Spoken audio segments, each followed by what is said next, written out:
I'm Mark Boris, and this is Straight Talk. My dad, he's just an alcoholic. So I'd left home when I was very young.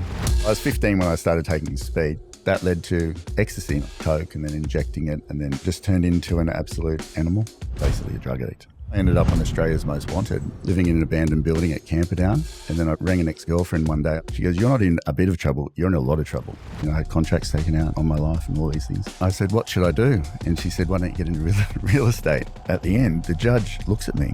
She said, "Matt, you should be going to jail for quite a few years today, but I see some good in you. I'm going to give you a second chance." She said, "If you come back in again, you'll go away for half your life." I don't know what happened. I think the angels intervened. And then I never looked back. I walked out of the courtroom and I rang Dino, who's still my best mate today. I said, "Dino, I'm going to make you a promise. I'm going to become Australia's #1 agent." And I've never stopped trying for that. Wow. How do you stay so disciplined, given that you were so undisciplined before? Saying, you want it, you'll do it. Yeah. And it starts just a little bit. But success comes the other way as well. Little bit. It's a choice. Yeah. Go this way, that way. Matt Steinwede, welcome to Straight Talk, mate. Thanks, Mark. I've been following you. You're putting up some pretty cool stuff. I follow you. Thank you. It's a bromance already.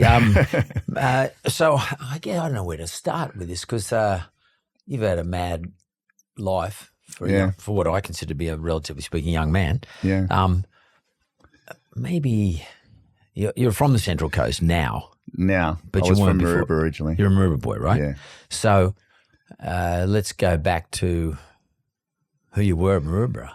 Did your parents born here? You were born here? What's the deal? Yeah, my parents from Maroubra. Yeah. And grew up with Sonny, Jai, Kobe, Abaddon, and all the those bra boys. guys. And and then surfed there. And then when I was 17, a girl said, "Come into Oxford Street and come party in there." And I'd been taking speed back then, and then she gave me. How old are we talking? I was 15 when I started taking speed.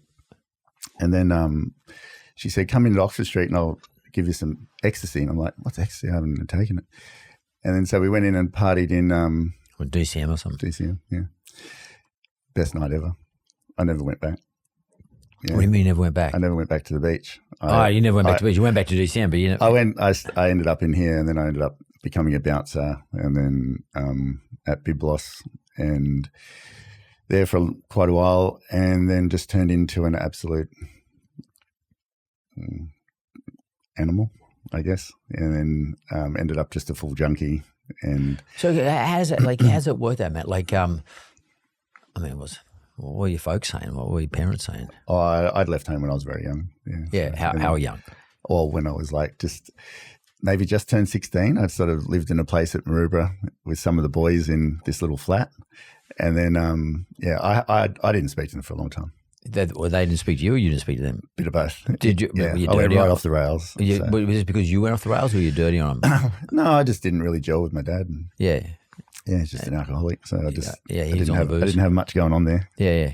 Brothers and sisters? I had a sister. She killed herself when she was 27. Oh, shit. Okay. Yeah, So yeah. Was she much older than you? No, she's 3 years younger than me. 3 years younger than you? Yeah. Yeah. So obviously it's sort of a pretty shitty family life. Yeah. So my mum was all right. Well, that's good. Is your mum still alive? Yeah, she is. I guess, I haven't never been exposed to this for that type of thing, fortunately, but I have got mates who were exposed to it, and a lot of them, that was a pretty popular story. They'd take off at 16, 15, especially back then. You could move out at 15, 16. You could, and if you've got a couple of mates, that's actually the best thing in the world. It was all right. We used to steal bread from down the road and fill it up with chips. That's it. Yeah, it's fine. Did you do that? We did. Yeah, I remember that. I remember we used to do that too. We'd get a loaf of bread, pull the guts out, fill it up with chips, and that was after a surf. You go for a surf. 100%. So what attracted you? So I guess Maroubra is close to it's obviously the beach area, but what attracted you to surfing though? Why did surfing become your go-to? I think it was just a place to be. Yeah, so before everybody got the bra boy tattoos and all that sort of stuff, I left the beach, but everyone was together. There was the older guys. I was Jai's age, and then younger guys like Kobe's age, and everyone just had their sort of group. and we just used to hang at the beach all the time. And $2 would get you very far. Yeah, It was like enough food for the day and maybe for the next day. And the actual fact is, I mean, let's just put the drug part aside for a second, and probably booze as well. But just put that aside a second, and maybe just put the, even the part where they form the Bra Boys. If you just park that, really, it's not that unhealthy because you're living with your mates, you feel safe. Yeah. You're probably, emotionally safe as well because you're with your mates. You're out of a shitty family life, if that's what it was like, and you're going for a surf. You're surfing all the time. Maybe your health and nutrition is not great because you've got no money, but you're eating shit. But still, you're leading a young man's life, very active, exercise, effectively training in the water all the time. I mean, you're in there for hours. You're sort of safe. Yeah. You're just doing your thing in the sea. Everyone's taking care of each other. Yeah, in the fresh air. Yeah. You're probably so exhausted, but then it starts to change a little bit. So then you start to get introduced to, you only need one introduction to this. Yeah. Let's call it, don't come Mondays, you're at Oxford Street somewhere and someone throws your necky and then you think, oh, how fucking good's this? It was the best. Yeah. Yeah. So you're feeling chilled, everyone's cool, everyone's happy. Yeah. You're off the speed, so the speed's got a different effect. Yeah. Maybe even off the piss for that matter. Yeah. Well, I was never a big drinker, but used to do the drugs pretty hard. Yeah. And so did you advance from there to anywhere else? Did you go from ecstasy to anything else? Yeah. I used to, So I walked into him one day, with a friend of mine, as a guy his name was Stephen Scott, and everyone was so big, and I was just this little scrawny surfer kid, and I said to Stephen, how do they all get like that? He goes, oh, they all take steroids, and I was like, what's a steroid? And then he goes, oh, do you want some? And I said, yeah. So he went and got me some, and then that started me on that path, and so then I could see. Did you get big though? Yeah, I was like 100. I ended up like 130 kilos. So I was like, shit. I was big, but I was very undisciplined. I just used to take a lot of gear and party. And everyone's like, you should compete because you got great genetics. And I had zero discipline when it come to that stuff. I just wanted to be big. But I could see that the bigger you were, it's a bit like a currency. Like the bigger you were, the more you stood out, the more, you could get a job as a bouncer or do whatever. And then, but then that led to, Coke and then injecting it. And then another girl along the way said, do you inject Coke? And I'm like, nah. She goes, do you want to try it? And I'm like, yeah. She said, once you do this, you'll never look back. It would be the best feeling you've ever had. And she was right. And then I just, went down that path, and I used to inject maybe, I don't know, half an ounce of Coke a day. A day? Yeah. Okay, well, then the obvious question is, how do you fund it? Anyway. Yeah. Whatever. Yeah. Anything that could get you the fast dollar. Anything. Yeah. I mean, did you go to many rabbit holes though? Like, did you end up in Nick and shit? Yeah. I was never really a stealer. Even though I was like a bit of in the criminal world, I had sort of some principles, just sort of used to operate in that world. Yeah. Anyway, I could. So I would do anything. I was working sort of as a refrigeration mechanic. My dad made me get a trade, so I was sort of working. That's good. I was trying to work and then sell drugs, sell gear, sell anything. Myself. And where were you living? Anywhere. Yeah, I just lived with whatever girl I was with. Yeah. But it was because it seems to be a bit of a theme here, girls coming into your life. Yeah. And sort of saying, well, let's try this, let's try that. Yeah. What's the story there? I mean, you ever thought about that? Like when it comes to, I suppose I just like girls. Yeah. I was like, what type of girls? I was young and I had no idea. Yeah. And is there a naivety for Matt Steinwede at the time? I think so. Yeah. Like a lot of errors often come off the back of naivety. I think I wanted to be wanted. Or liked. Liked, yeah. Yeah. I think so. Yeah. And so I'd just live at a girl's house for a month or 2 or 3 or 10 one day and then just shift to the next one. Yeah, I mean, you're a good-looking dude, so I guess you had no trouble sort of being, sort of putting yourself in the position where you can find a girl. I was really shy though. Yeah? Incredibly shy, yeah. And I think the drugs covered that up. Yeah. The drugs almost made me be, someone different.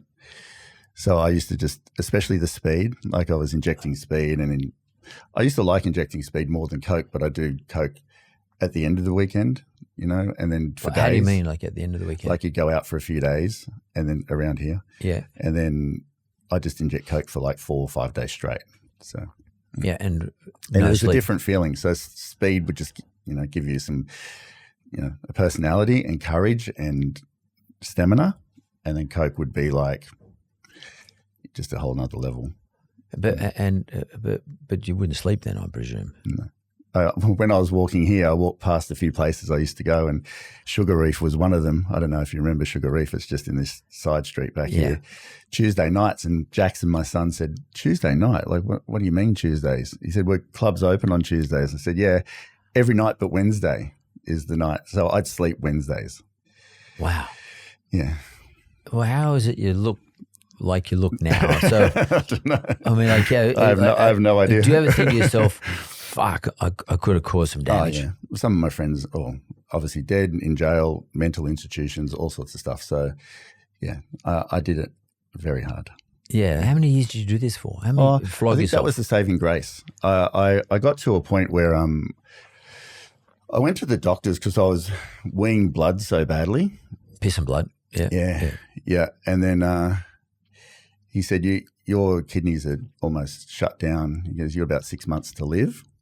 So I had a girlfriend that actually used to live next door to Kerry Packer at Bellevue Hill when I was living at her house with her parents, and she was going overseas, and her mum bought me a ticket, and I just went with her. So I went to England for a couple of years. I think that saved me a bit. And then I came back and then got right back into it again. And I was working for these people in that world, and they were opening another brothel, and they sent me to Terrigal and said, can you go to the nightclub up there? We'll hook you up with the bikies, and can you go scout out for some new girls for the brothel? I didn't know what I was doing. I said, yeah, sure, I'll do that. And then that night, I met a guy called Dino and a girl called Karina. They were sort of friends. And I got Karina's number. And at the end of the night, and I thought, I like her. She's nice. She's cute. It was her 18th birthday. And I said, can I have your number? And she went to write it down. She told me later. Then the bouncer grabs her and said, don't give that guy your number. And she's like, why? He said, just don't. And please don't say I said anything, because he's the sort of guy that makes people disappear. I'd never been to Terrigal before. She gave me her number. I went back to Sydney. I ended up homeless and living in an abandoned building at Camperdown. After a little while, I was under surveillance for a long time by the police. And I rang Dino and I said, mate, can you come pick me up? I'm going to be dead or in jail any day. I can feel it. And he drove down. I left Sydney with what I was wearing, and he put me out the back of his parents' house, this little room. I lived there for 9 months, and I was still injecting speed and stuff. And I ended up going out with Karina, and then I rang an ex-girlfriend one day. I was in this room drawing stick figure people on paper. I was convinced they were real. I was in a bit of a psychosis. And then I rang Lisa, the girl I went overseas with, and I said to Lisa, I'm in a bit of trouble. She's like, where the hell are you? You've left the biggest mess ever down here. I said, yeah. She goes, you're not in a bit of trouble. You're in a lot of trouble. I had contracts taken out and all stuff on my life and all these things. And I said, what should I do? And she said, why don't you get into real estate? So I was like, oh, that's a good idea. Didn't even know what real estate was. And I just rang everybody in the yellow pages back then and said, have you got a traineeship? Everyone said no. And one lady gave me a job, and she said, all I want you to do is just walk the streets and door knock every day. How old were you at this stage? I don't know, 25 or something. Can I 26 something? Because it's interesting that you said you're in a sort of a bit of psychosis. I mean, I think maybe it's a good idea for you to explain to the audience. And I've got mates who've been through this process, but what drugs generally, but particularly coke, how they create a false narrative in your brain about what is real and what is not real. Like I was lost. Yeah, but they sort of create this world that you think exists, but it doesn't exist really. Absolutely. Mate, I can't even tell you the amount of stuff that happened. When I was in Dino's room, and it's too long to talk about on here, but it's like when I was in Dino's room, I'd be running down the streets convinced the police were spraying me with this acid in my undies through Terrigal. Like I was just on another planet, and you know, I don't know, it just sent me crazy. But I didn't care. You know, I've been in hospital 5 times with overdoses and all this. I'd be out the next day doing it again. Yeah. We've got the series, The Kings of the Cross. Yeah. Did you get exposed to that sort of stuff up there? All of those. Yeah. Well, I know all of them. Yeah. Yeah. And so, like, is it real? Like, I mean, is it a real thing? It's absolutely because real. You know, I know people are glued to the second series. I reckon it's fantastic. And you know, we all sort of know the Ibrahim story, but I mean, of course, the show's a fiction in that it brings a whole lot of characters in. It includes, you know, series 1 included someone who was supposed to be Abe Saffron, but it's not Abe Saffron, didn't use the name. Mm-hmm. You know, they're sort of borrowed characters. But maybe just as a reflection, how true are the characteristics of the so-called fictional characters? I mean, is it really over the top, or is it there are a lot of reality in what we're seeing? A lot of reality. It's like watching a documentary almost. Yeah? Yeah.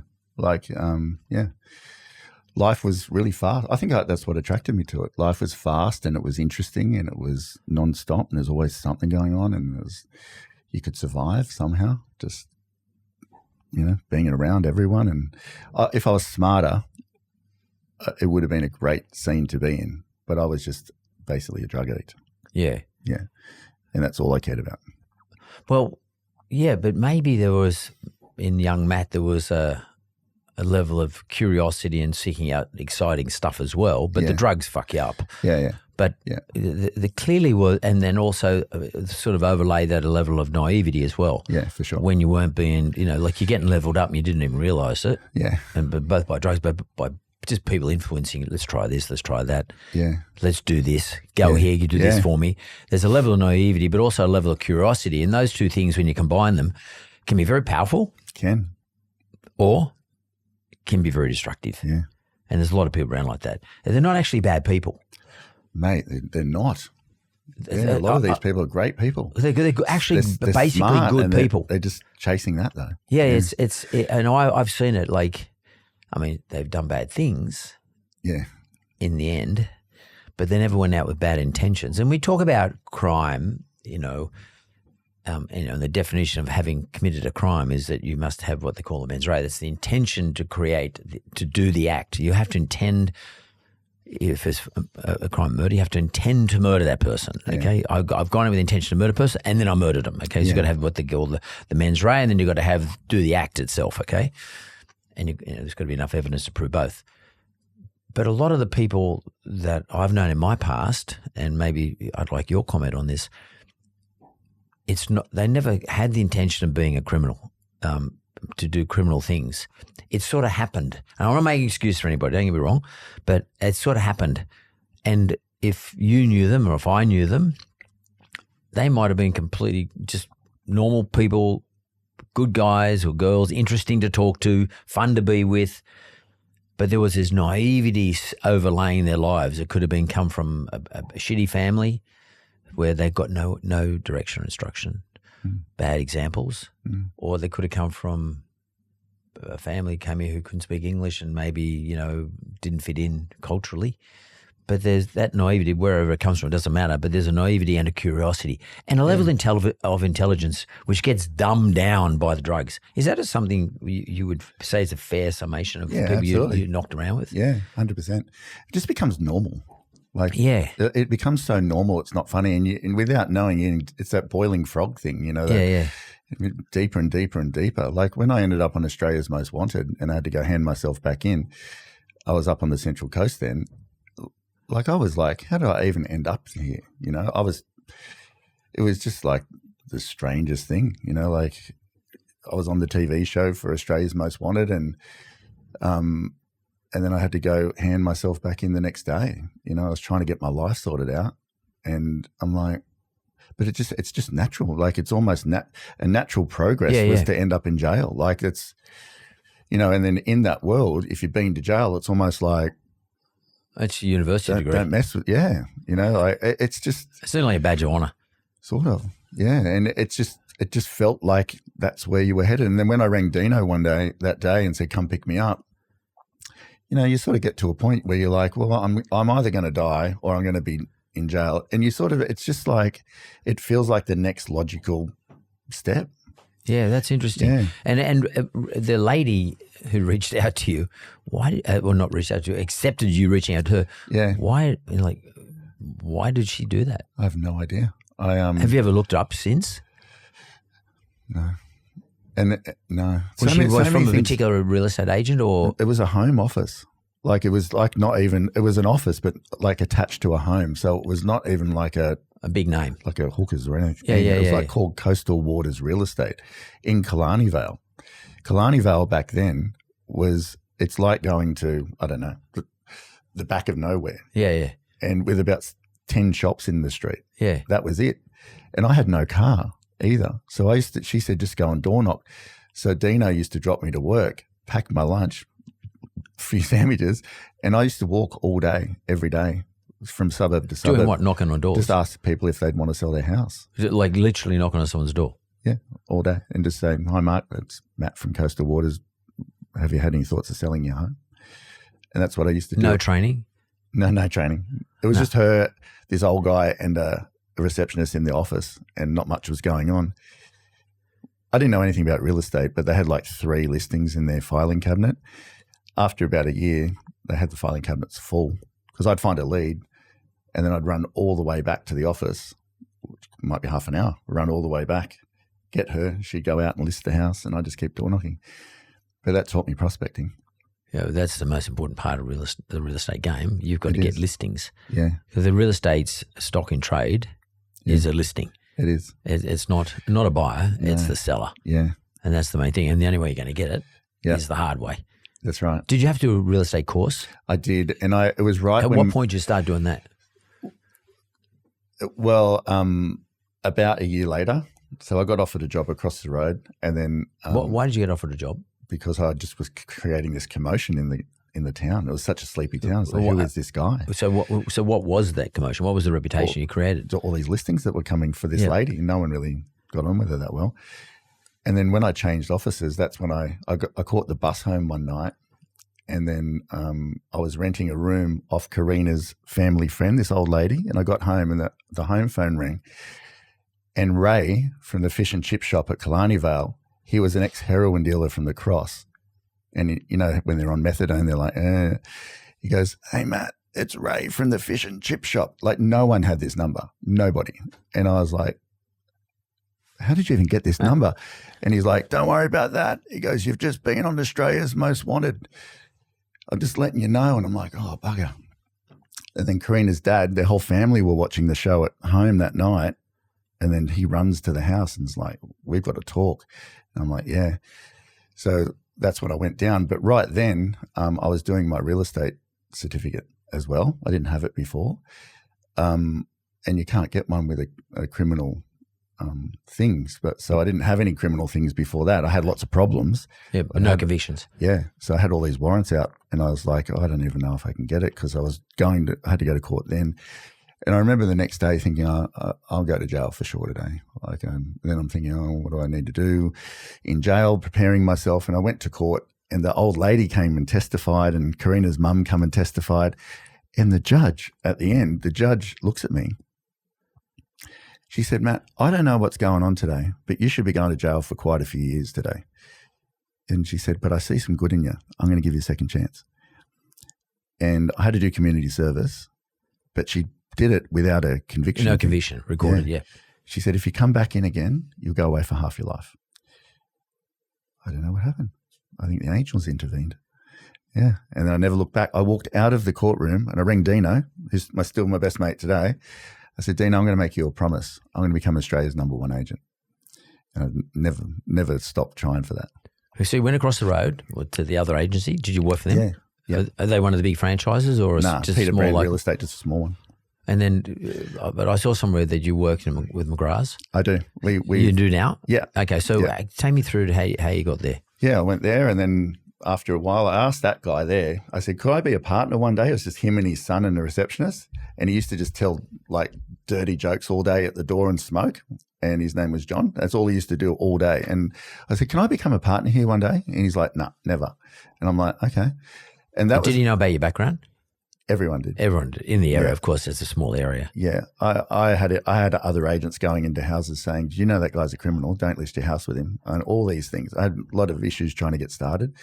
And then I remember going home on the bus again one night, and I thought, John's not interested in, like me, like helping become better. So I thought, I'm not going to stay there. And I applied for a job at another real estate, a bigger one down the road, and they were the best ones. They're called Mclachlan's. And the owner said, you can, but you can't start for 2 weeks. But at this stage, Karina was pregnant. And I thought, I can't not with work. Your child? Yeah. Yep. I thought, I can't not work for 2 weeks. I don't have any money. So I've got a baby coming and things. So I went and applied for another job closer to Terrigal. Like, not that I knew much about Terrigal. And then that guy gave me a job, and that was good. That went pretty well. And then Karina's dad said one day, you should go to Terrigal because that's the hub of the Central Coast. That's where all the great real estate agents are.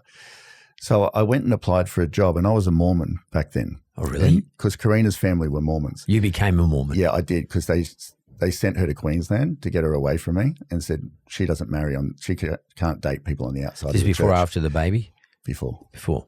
Yeah, and then I thought, well, bugger you then, I'll become a Mormon. And so I did. And then her dad sort of accepted me and said, go work down there. But I went for a job at Century 21, and I was a real hard worker. Like, I'd work all day, 4:30 in the morning till 11 o'clock at night, and I'd hand deliver letters. I'd do everything myself. And I was just like a machine. I had the nickname up there called the Machine because I was just relentless. And the guy at Century 21 looked at me and said, I want to employ you, but you can't work Sundays because that's the Sabbath. You'll never make it in real estate if you're not going to work Sundays. And I said, well, I just can't, but I work really hard for 6 days a week. He said, I'm not going to employ you and you won't make it. And I said, okay, fair enough. So I went to Hookers later, and Hookers said, yeah, I'll give you a job. So I was working in there. A few other things happened, and federal police come and ripped me out of the office one day, and I still had all these things going on I was trying to deal with. And then but were you still active in the criminal world, or? Nah, but I just left it. I just didn't handle things correctly. I owed people money and stuff like that. Yeah, It just wasn't good. And then one day, the guy at Hookers, who is still my main competitor today, said something to me. I had an idea, and I said, why don't you do this? Offer a guarantee that if anyone's ever unhappy, they can get out of the agreement at any time. It was a genuine idea, and I just heard it, and he said, that's ridiculous. Everyone want to get out of your agreements. I said, not if you do a good job. And I walked out of there, and I said to Jamie— You're talking about the listing agreement? Yeah. Yep. I thought, well, if you're doing a good job, why would they want to get out? He said, that's a effing ridiculous idea. I walked out, and I said to Jamie, who's my business partner today still, I said, why don't we open our own office? And so we put everything on the line, and we had enough money to run for 8 weeks. 8 weeks, we're gone. And yeah, we made our first sale after like 2 weeks. And then today we have 12 McGrath offices. Oh, you've got 12 different franchises, dealer groups, whatever you call it. Yeah, offices. So why did you decide, so the very first one then, that was at McGrath? That was Rain and Horn. Rain and Horn. Yeah. So your very first franchise, let's call it, branded franchise, was a Rain and Horn franchise. Yeah. In Terrigal. In Terrigal. Yeah. Yeah. Which was a good one. Like it was a good office, but we kept getting in trouble because we were always like changing the marketing and things like this. We wanted a bit more flexibility. And I rang John after our John McGrath. And I didn't know him very well, but I sent him a videotape at Killarney Vale. And I said, Mr. McGrath, you're the king of real estate. Could I ever catch up with you one time? It was 1 minute video. And I put a note on it. It was actually Karina's mum gave me the idea to do it. And it said, Mr. McGrath, this will take 1 minute and 55 seconds to watch, and it could make a wealth of difference to your life one day and possibly mine. And 2 weeks later, he rang and said, can you come have breakfast with me? That's the best piece of marketing I've ever seen. Didn't have social media back then. And then that breakfast meeting didn't lead to anything, but it just helped me meet him like you today. Well, what period of your life, how old are you now at that stage? 52. Then. Back then, I'm not sure. Like I can't remember, like 27 or something? Late 20s. Yeah. Yeah, but it's pretty ballsy for a 27-year-old. Because John was he still is the king, but John was the king. He was like untouchable, in terms of probably like trying to get a hold of you. Like it's that sort of easy, thing. you know? We've got to ring Sam over here. That's all. You know, it's like, but he did, and good, really nice of him. And I left the breakfast, and I thought, he's just so normal. Such a nice guy, gee. And then I saw him at seminars, and one day I ended up speaking at a seminar, and he was speaking at a seminar, and over the years, I didn't really, and I always thought I'd love to work for McGrath one day. Anyway, I rang him and said, Johnny, can we work for you somehow? This is at the end of our franchise agreement. He's like, Matty, I don't know, like, why are you asking? I said, our franchise agreement's run up and we just want to be McGrath. We love McGrath. And he said, let's make it happen. He goes, I'm years away from franchising, and this is like 20 years ago. Oh, so he hadn't started franchising? No, it wasn't even on his radar. Was this period like a James Dack period? Yeah, he had 9 offices, John did. Yeah. And he said, but I want to do it with you guys. And so we worked on a handshake for 2 years. We didn't have any paperwork. And he could have just rang any time and said, it's not working, and we would have been stuffed. But it's been very good. We got the first McGrath franchise, and then just... And where was that? The first Terrigal. Yeah. And where are your 12? You got 12 McGrath offices? 12, so where are they now? All up the coast, up to that. We grew very slowly. So we had one for a long time, and then around, and then now we're going to the Hunter and part of Newcastle and all that sort of stuff. So you're from the Central Coast, from Terrigal up to you as like far the as bottom Coffs? part of bottom part of Newcastle. So between Central Coast and Newcastle territory. Yeah. And so I guess you must have ridden the wave for places like Central Coast and Newcastle too, because they become so popular. So popular. In the GFC, it was really bad though. Everyone left. No one would buy up there. So bad. I didn't realise that. I would have thought people would want to get up to those areas out of Sydney. No, we almost went broke. Wow. It was the scariest thing ever. But I was like, someone's got to do well in any market. So I remember thinking it so clearly. Someone's got to do well in any market.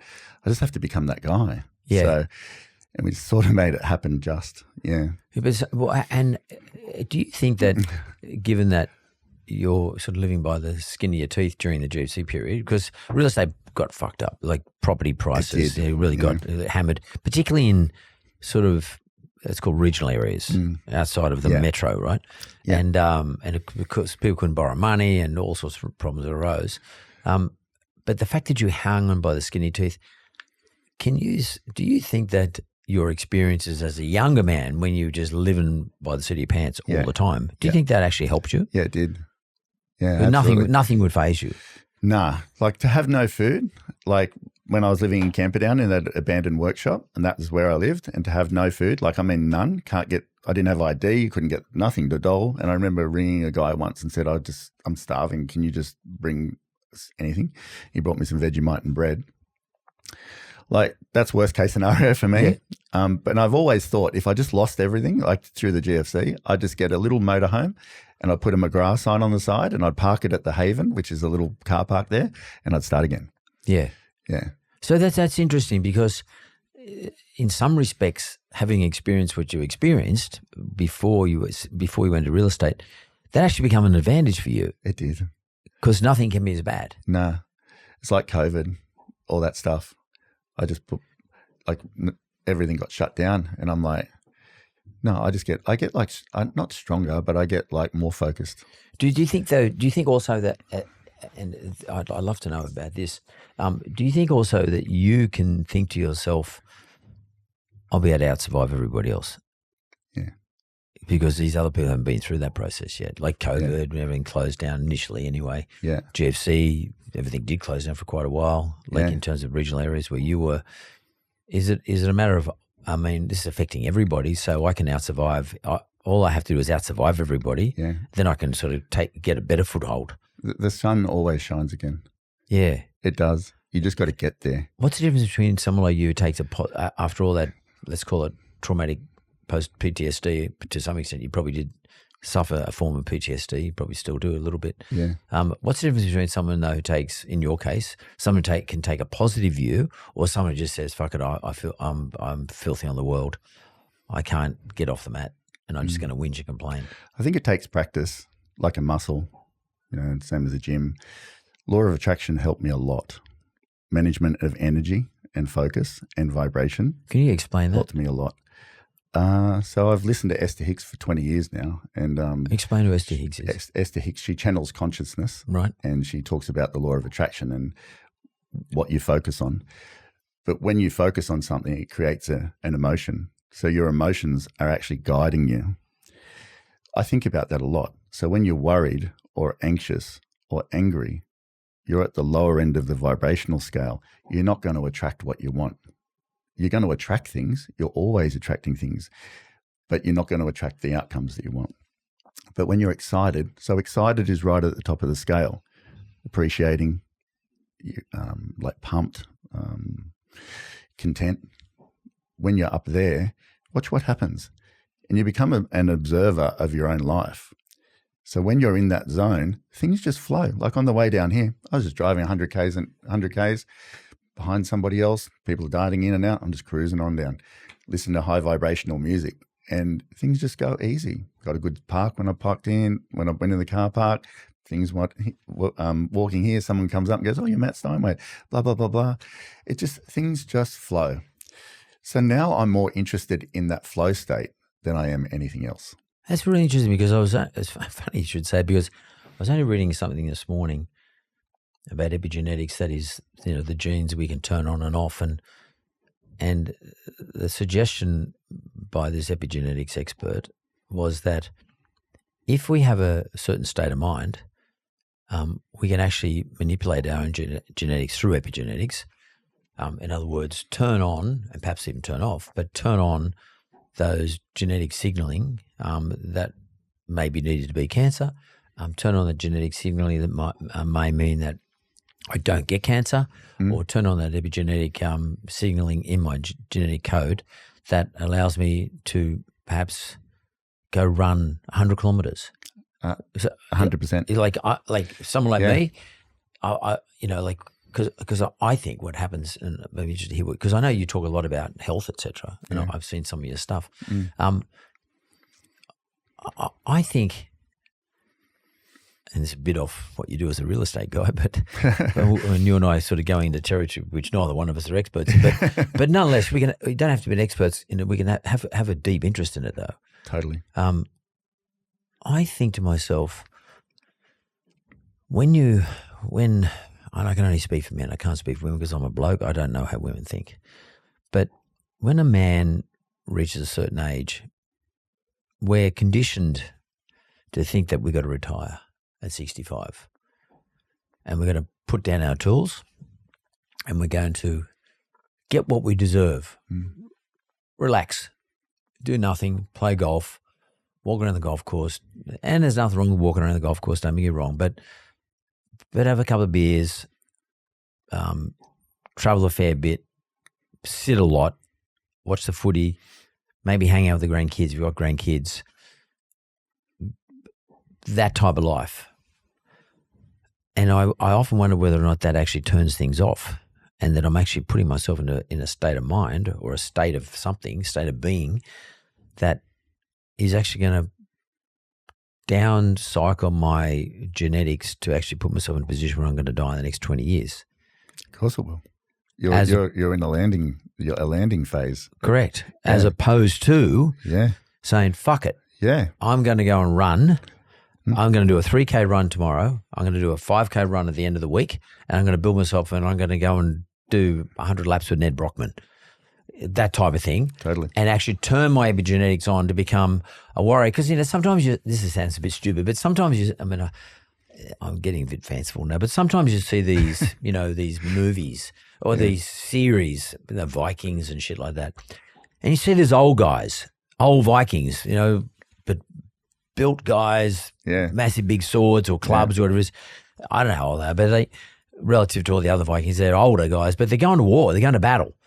And my imagination goes, I don't know what happened there, but my imagination says there would have been guys who just, their whole life would have been battles. And they turned their epigenetics on and kept it on to be in battle mode the whole time. Yeah. And I just wondered to myself, I wonder if there's some truth in that. I mean, I don't know if anyone's ever going to test it scientifically, but some truth. And what do you think about that sort of process, that process of thinking. It's not just positive. It's actually more than positive thinking. It's turning something on. It is. It's learning to operate in that state. Like it's a choice. Absolutely, it's a choice. I can focus on the argument I had yesterday or the opportunity coming today. I can be excited about today regardless of the position you're in. And by the way, the position you're in, you're attracted to it anyway. So just accept it. Yeah. So, and then say, what are you going to do about it? Next step, next step, next step. And that's sort of what I look at now, just a day. Like what am I going to do right now today? Like last night, I just did 60 minutes on the Stairmaster because I have a sauna, ice bath every night, red light bed in the mornings, all these things. I've got it all set up because I want to follow you and Project 100 and then things like that. But it takes a lot of effort. It takes a lot of research. I was talking about epigenetics on the way down in the car to Mick the Podman. So I have two experts that help me along the way, Mick the Podman and Tommy the nutritionist. And and you got to see it as, are you in a takeoff? Like I'm at 52, I'm just seeing myself as getting started now. Like I feel experienced. I feel like I sort of get this thing now. Now what I'm going to do with it? The age is irrelevant in a way. Mick has this great saying, 70 years healthy. 70 years young, 110 years healthy. Great saying. But that's what I'm programming my mind with. We're nothing more than a machine, Mark. Yeah. We are nothing more than a machine. You see some of those cars out there and people, but you look at some of the cars, the best cars are the ones that have been taken care of and they've got, some vintage about them. They're just like inspiring. And people in the world, look how many people in their 50s and 60s and 70s and 80s and are at the top of their game. How many? Yeah, not that many. Not many, because it takes a lot of work and focus. Gut health. If your gut health is not right, forget about it. Forget about it. You'll never run at optimum. Do you think you're pretty much the opposite today to what you were in your 20s? Yeah, totally. Totally. Diametrically opposed. Yeah. Completely the opposite. I started rebuilding myself. I went to the doctors at 43 and I knew I was going to get sick. I worked so hard. I overworked 20 years running, pedal down, gone. I was 93 kilos. I literally looked like I had a disease of some sort. I was in an open house and a guy came up and said, "Are you all right? You don't look very well." And I'm like, while I was surfing and things back then, I thought I was doing all right, but I knew nothing about gut health, nothing. I went to the doctors. He said, "Your cortisol's through the roof. You got no testosterone." I had no sex drive. And he goes, "You got to fix it."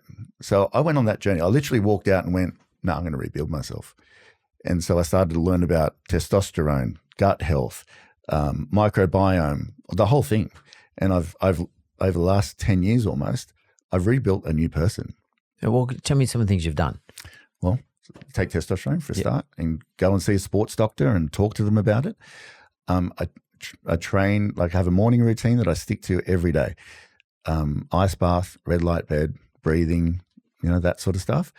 Every day starts like that. I've got a express version. I've got a longer one. And I see it like a plane trip. The morning is the takeoff. And then the day is cruising at an altitude. You want full maximum energy to perform in the day. And then at night, I've got a landing routine. And I just stick to that every day. I don't eat anything that's outside of my meal plan that's been designed to match my bloods. You do not eat anything that does not match your bloods? No. Yeah. Nothing. A supplement for any deficiencies, whatever my bloods need at that time. I get my bloods done every 3 or 4 months. And then, but Tommy, the nutritionist, spends 4 days putting my meal plan together and the next one and the next one. So I'm rebuilding myself as I go based on what my body needs. I'll never eat anything else outside of that. How do you stay so disciplined, given that you were so undisciplined before? Because I want it. I have a saying, you want it, you'll do it. Yeah, but what drives you to want it so much? I mean, because I see the potential that we have here. I see the potential now in life. I was running around blind before. All this stuff, the inflammation, like this inflammation that's caused by alcohol, by diet, by stress, by this and that. Doesn't mean I don't have stress. I just manage it. And that's what the morning routine is and the night routine. I see it as a block of time in the day. That's all I focus on. Next week's irrelevant. It's not even here yet. So I don't even think about those things. I think about what am I going to do today? Sleep, temperature controlled room, go to bed at 8:30 every night. On the dot, don't eat after 6 o'clock. You do all this. I know you do. I watch you. And then I'd never wake up with an alarm clock. but your body wakes up when it's ready. You know, I've got a new pup at the moment, a German Shepherd, so I've got to, you know, fit her in there somewhere. But you get in this sync of life, you know, and life starts to really work with a rhythm when you're working with a rhythm. And what about booze? What about it? Do you drink? No. Nothing. Never. No way. Kill you. It's poison. Yeah. What are you talking about? Yeah. I know when I say not you, what are you talking about? But think about it. When you got a cut with infection, they put alcohol in it. Yeah. Your gut microbiome runs your entire everything. If that's out, you're going to have problems. You drink alcohol, it's killing your microbiome. You might feel good and wobbly for a few minutes. Who cares? I want to wake up the next day with the highest frequency possible, full energy charge like your phone. We worry more about charging our phones than we do ourselves. You know, no wonder people need a nap in the 2 o'clock. I used to have 2 naps a day. I used to take pre-workout. I used to drink energy drinks, all of this stuff. I wouldn't touch those things. They're destroying you. I don't need it now. I wouldn't take a nap. I don't even know what to do with all my energy now because I've rebuilt everything that's going on in here. My body's working in like harmony now. And what's this, explain the vibration stuff? Like, so yeah, I presume what you're talking about is energy. Energy. Yeah, but explain the vibration dash energy sort of frequency connections. Yeah, how's that working? So when you think a thought, you create an emotion. So if you think about one of your sons, how do you feel? I feel like how I feel about my son. I feel like I love them. I care for them. I'm curious. Yeah, see the emotional words you're using? Yeah. When you think about the deal that fell over last week. Filthy. Yeah, filthy. That's right. It's exactly like that. So when you focus on something, you think a thought, it goes to an emotion. The emotion radiates a frequency or vibration. That vibration goes out to the universe and it's answered every time. Once you think of something for 16 seconds, it gets momentum. The more you think about it, the more on that subject, the more momentum it gets. And it's somewhere this is why being in a clear state is so important. Because you'll get a prompting, the videotape to John McGrath, something along the way. Call that person, turn left here, do this. It's not big wins. I'm not talking about, $1 million falling out of the sky because that could happen. It's the little things that you hear that you need to listen to. That will guide you to the next thing, the next thing, the next thing. And all of a sudden you've got this amazing flow going on because your vibration is attracting these opportunities. Think about when you race out of the house with a coffee in your hand, bit of toast in your mouth, and you're rushed trying to get, in the car and running late. What happens? You flat tire. Coffee spills on your shirt. Huh? You get booked. You get booked. You watch. You got to become an observer of your life. Once you do that, take a step back. Say, how do I feel? And this happened. How do I feel? And this happened. Once you click onto that, you never want to feel bad. You don't want to get angry. When Tara, my wife, gets, everyone's annoying at some point. I'm the first one to say sorry. Tara, don't listen to this. Yeah, no, she knows. I'm the first one to say sorry. 2 seconds, I'm in there going, look, sorry about that. Even if I didn't do it, anything. I could be going, oh, friggin' idiot. Who does she think she is? It's not worth it, Mark. It's not worth the day of fracturedness and the washing machine that will bring. Yeah. Yeah. It's funny. You're right. Nothing is worth drama. It's not. What about your personal? So you're married? I'm at third wife? Yeah. 3 times married. Kids? I've got 7. 7 kids. 7 kids. Yeah, I've got 7. Yeah, so I've got boys or girls? 4 to Karina, 3 girls and 4 boys. So yeah, 4 children to Karina, who is your first wife. Yeah. And then Tara's your second wife. And then Shelley's my second wife. Shelley's your second wife. And I've got 2 to her. Yeah. Flora and Bay. 6. 13 and 11. Yeah. And I've got 1, Summer. She's 1. And that's to Tara. Tara. Right. So okay. So just some people say. Well, I would never say because I'm in the same position, but someone will say, well, that's fucked up. You're irresponsible or whatever. How do you probably feel was. about it? Were you? Do you think it's irresponsible? Do you I had no idea what I was doing. Yeah, probably. Yeah. I know. Maybe it was your fault, my fault. Or maybe I was at fault. Maybe you're saying you're at fault. But it's not fucked up because shit happens.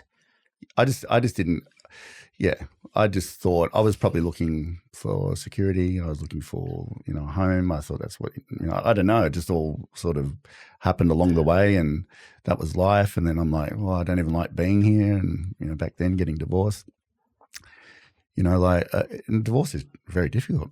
Yeah. It's very difficult. And it's, but I've learnt a lot, and I've had a lot of things happen, and it's allowed me to understand myself better.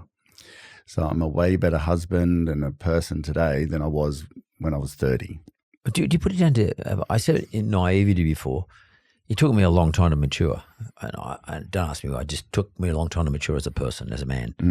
And I want to say a long time, I don't mean 20, I don't mean 30, I don't mean 40. Yeah. I probably don't even mean 50. Yeah. It's taken me beyond that to mature. Yeah. And sometimes, I wonder whether I was irresponsible, but I was just immature. And I can't, maybe I was just one of those people. I take a long time to work it shit out.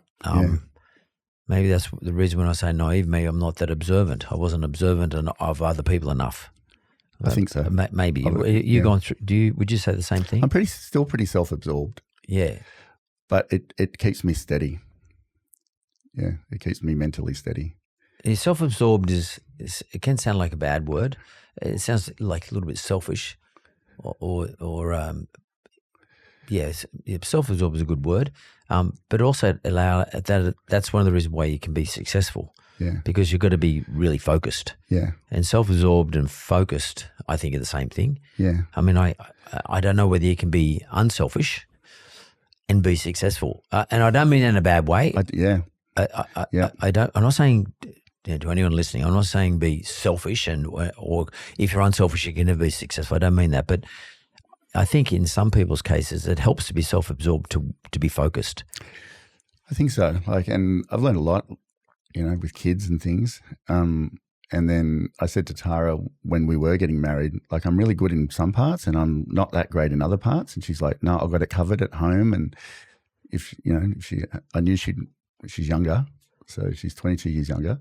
And I knew she'd have, everyone said, don't marry younger girls, you want to have kids. And, but she's got home covered. But I like providing and I like making life as good as I can for everybody. A bit more traditional style. Yeah, I think so. Yeah. It just seems to work. How do the other kids feel? How do you manage that process? They all get along pretty good. Obviously, I had an issue with one of the kids recently that was, pretty big. What was the issue? Logan killed himself. Oh, I'm sorry to hear that. That's right. Is he from your first wife? Mm-hmm. Yeah. Yeah. Yeah. Yeah. So that was. Was he into drugs or was it? Yeah, he was a really good surfer. Yeah. And then I spent his whole life on the beach with him, and he got to 17, got a car. COVID came as well, and he sort of lost the comp thing. As a competitive. He couldn't compete anymore. Yeah. Yeah, he just sort of lost his way a bit, and then I think drinking drugs and what teenagers do. Yeah, he killed himself. Did you lose touch with him during that period? I did. Yeah. So his older brother, Jackson, who you met today. Yeah. Jackson was outside of the camera, right? Yeah. So he went down the same path, and we didn't talk for a while because I said to him, I don't want the bull crap, like the lies and the this and the that, and whether that was right or wrong, or I don't know. And he went out. He actually worked for me back then, and I sacked him, and I said, mate, I just can't deal with you like this, and you just got to just be straight up with things. And then, so he went out, he got a job door knocking and selling window shutters and things, probably a good thing. And then he rang me probably 2 years later and said, can we chat? It's not that I didn't contact them. It's just that it was very sparingly because he was not interested. Men get to that. Some young men get to that age. Can't get through to them. I just want to do life their way. Yeah, do fuck off, basically. Yeah, totally. I mean, just so the son Logan. Yeah. I just was just thinking myself, and I shouldn't be thinking this, but I was thinking myself, well, my boys are much older now, but I've got through those stages. But yeah, I thought to myself, would I start to reflect on myself? Yeah. And maybe feelings of guilt. I did. I did. What do you feel? Still do. Yeah. How recently or how long ago was it? A year ago. Oh, only a year ago. Okay. That's raw. So yeah. How do you deal with it? What do you do to manage it? I don't know. I actually don't know. What do you do? Is it a day-to-day thing? You just deal with it today or tomorrow or whenever someone raises it or it gets raised in your mind, you have a memory of him? Yeah, it's the weirdest thing. I spent every day with him, every day surfing. And then we didn't talk for about a year. And do you have an argument? I don't know. It just wasn't. He lived with me, and then him and his brother lived with me, and it just after a while we just ended up. I don't know. He just wanted to do life the way he wanted to do it. Is he similar to you? Yeah, I saw a lot of myself in him, and I think I just let him. I was hoping he'd just find his way. He was fighting people. He was doing. I don't know. I just don't know. Then he went to live at his nan's, like when he was like 18, and I said to his nan, "Don't let him live there. Like, she's a great person and stuff, but he needs to be with me. Like, he needs. That was just my point of view, but he wanted to do what he wanted to do. So he sort of stopped surfing so much, and then just went down that path. And one day he hung himself. Oh. That's not a good way to go. Yeah. I'm sorry to hear that. How do the other kids take it? They're still limping. Devo. Yeah. Well, I'm sorry to hear, but that's you have 7 children anyway. You still have 7 children. I do. One's no longer on the planet, but nonetheless, maybe he's at peace anyway. Yeah. Maybe absolutely. If he might not have been at peace before, but now he's at peace. If I could just maybe turn the page a bit and get on to what you're doing at McGrath's now. Yeah. Do you train salespeople? Oh, not really. So in McGrath's, in your own business, I'm talking about. Yeah, sort of. Not really. I have like a personal team. Do you pick people though? Are you going out picking people? Well, they come to me a lot of the time because,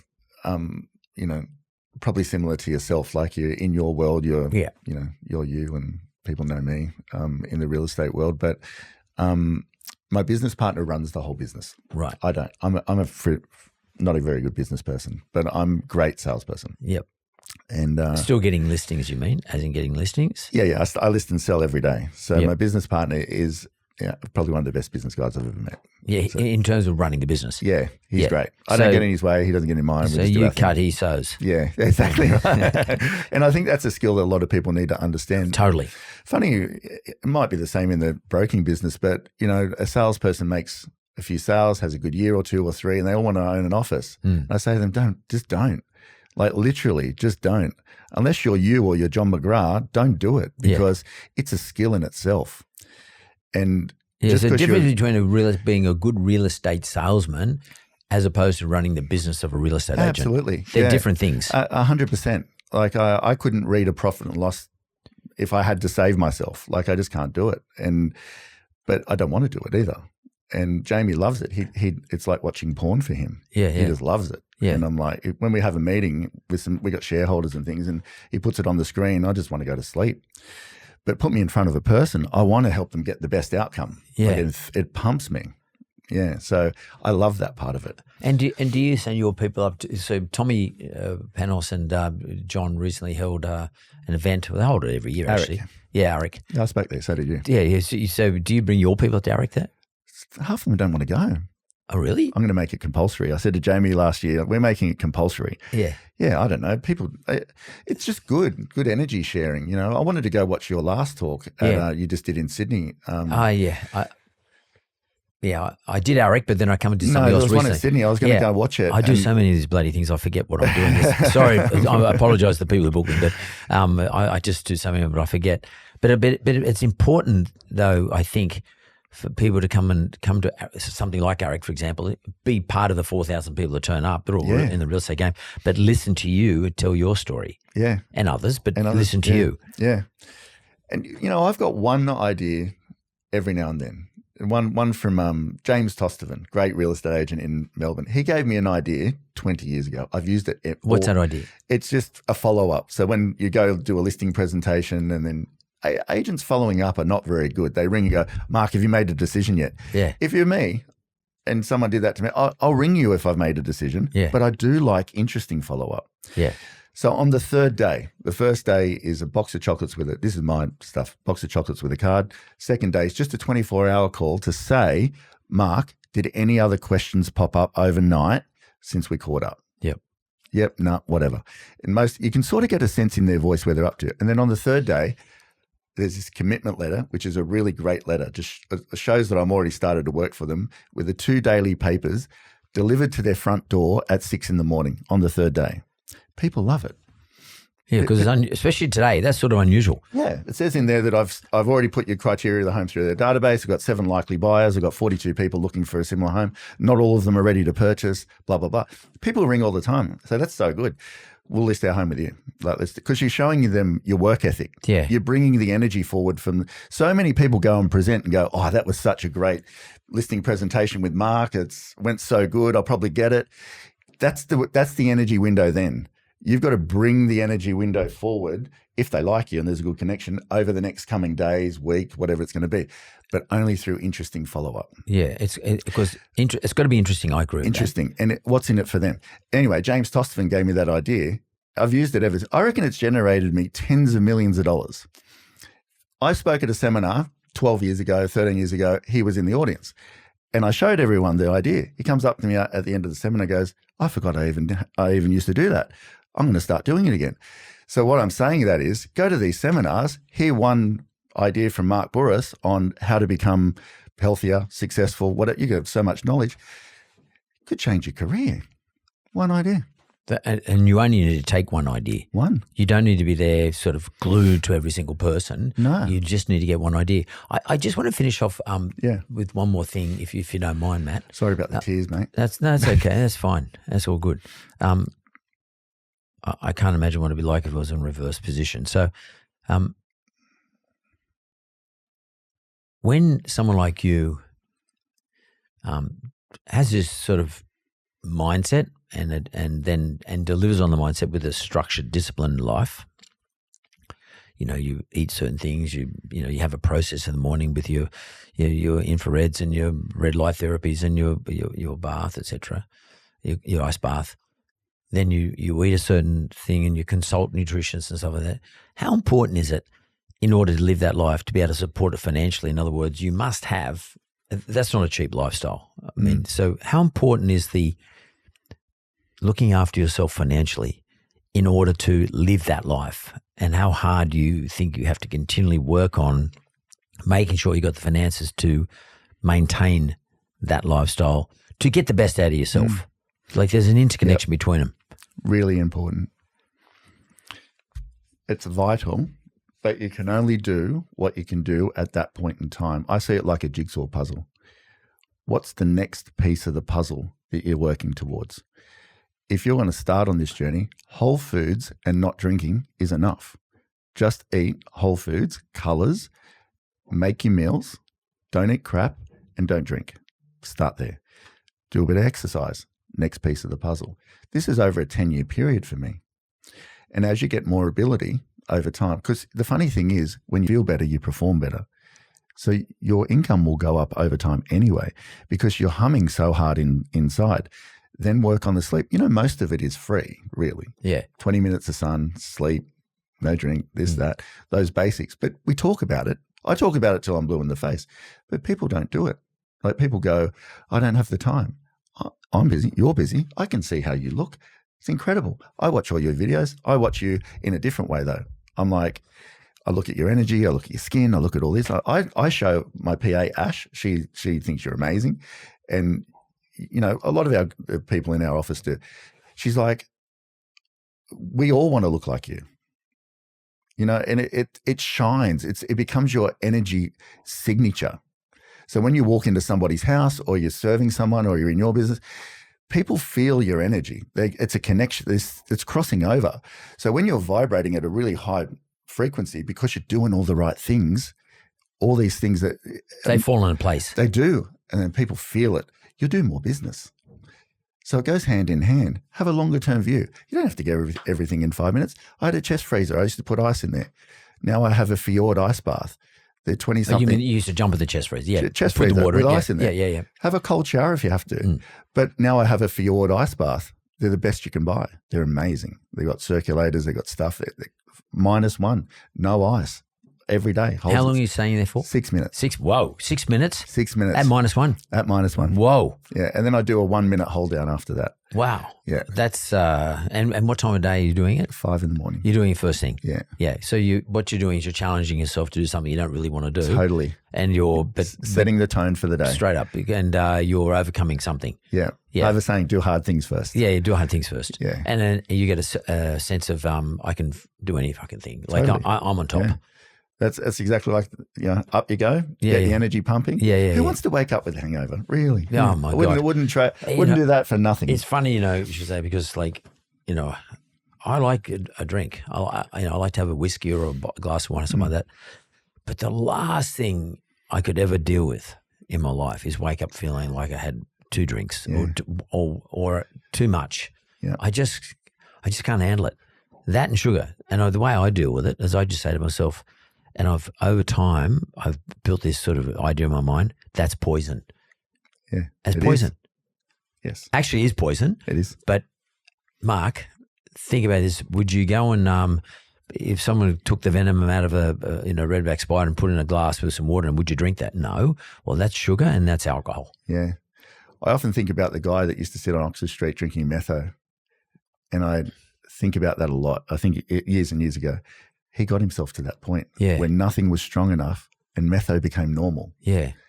And it starts just a little bit. But success comes the other way as well. Little bit. It's a choice. Yeah. Go this way, that way. Yeah. I think we should close it off, but because I could talk to you for ages. But one of the things I just want to say as an observation, one of the common denominators through every phase of your life seems to me that perhaps as part of the adjudication of your success, and by the way, was also probably part of your adjudication of success when you were younger, when you were successful at doing something that wasn't good for you, is one thing that's always been there as a standard is your propensity to work hard, to put lots of effort in, like not 3 hours, 5 hours, 12, 50, whatever it takes. That seems to be a common denominator in every period of your life where you've had success, sometimes successful being good and sometimes successful of being bad. Yeah. Bad for you, I mean. Yeah. Would you say that's a fair observation? Yeah. I've sort of learned it takes the same amount of time. Yeah. Success takes the same amount of effort and time, but so does the other way. Yeah. So, but you're right. You were able to put good effort in becoming a drug addict. Yes. And and hanging out on the wrong side of the law. Yeah. And basically fucking yourself up. Yeah. Or you could put the same amount of time and effort into looking after yourself and being the best version of yourself. Exactly. Is that right? That's exactly right. Yeah. Really good to meet you, mate. You too, mate. Thanks, mate.